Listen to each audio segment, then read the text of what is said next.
again. I've got Eric here and we're going to tell you the second part of the story, which was the boys who like to say no. Do you remember what it was called?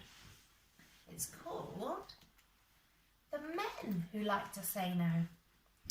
One day, King Nebuchadnezzar's herald announced, "All the wise men and governors must go to the plain of Dura. The king has a surprise for you." When the wise men got there, they found the biggest statue they had ever seen. And its feet were the biggest band they'd ever seen. "At the sound of the trumpet, the horn, the bagpipe and the harp, you must all bow down and worship the golden statue," the herald shouted. "Anyone who disobeys will be thrown into the flaming, fiery furnace." The band began to play and everyone worshipped the statue. Well, almost everyone. For there were 3 men who didn't bow down and worship: Shadrach, Meshach and Abednego. All grown up now, the men who like to say no. When King Nebuchadnezzar saw them, he was very angry.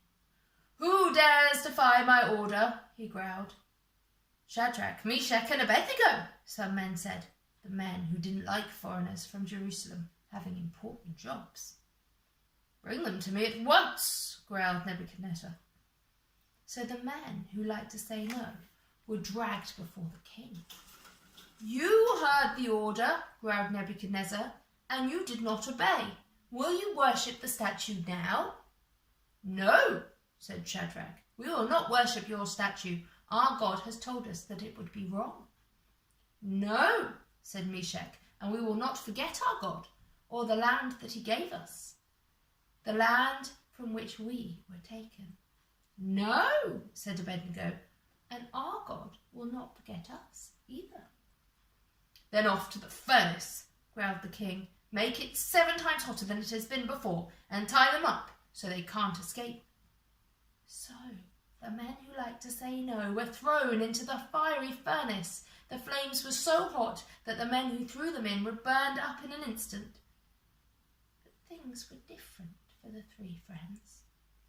They weren't burning. They weren't even sweating. And they weren't alone. There beside them stood an angel flickering like the furnace flames. He touched his finger to the ropes that bound them, and they burned through. But there wasn't a blister on the skin of Shadrach, Meshach or Abednego. "God is with you," the angel whispered. "You have nothing to fear." Now Nebuchadnezzar's lips were no longer twisted in an angry smile. No, they hung open and limp in amazement. "We threw 3 men into that furnace," he said, "but look, there are 4 men there now." The herald kept closer and said, "It must be an angel sent by the God of these men that they refuse to forget.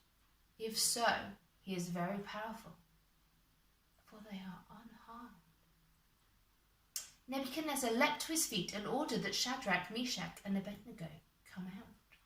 And everyone gathered round to take a closer look. And then the king said, "Praise to the God of Shadrach, Meshach and Abednego, the one true God. They did not forget him, and he did not forget them. And therefore I command that no one shall say anything bad against this God. And what is more, I shall give Shadrach, Meshach and Abednego even more important jobs in my kingdom." Then he looked at the 3 friends. "Surely," he grinned, "you can say yes to that." The 3 friends looked at each other, and then together they looked at the king. "No problem," they answered. There they are with the angel in the fiery furnace. Remember that God hasn't forgotten about you today. He always remembers you. I hope you sleep well tonight. It's good night from me and Eric. Say bye-bye, Eric. Bye. Good night.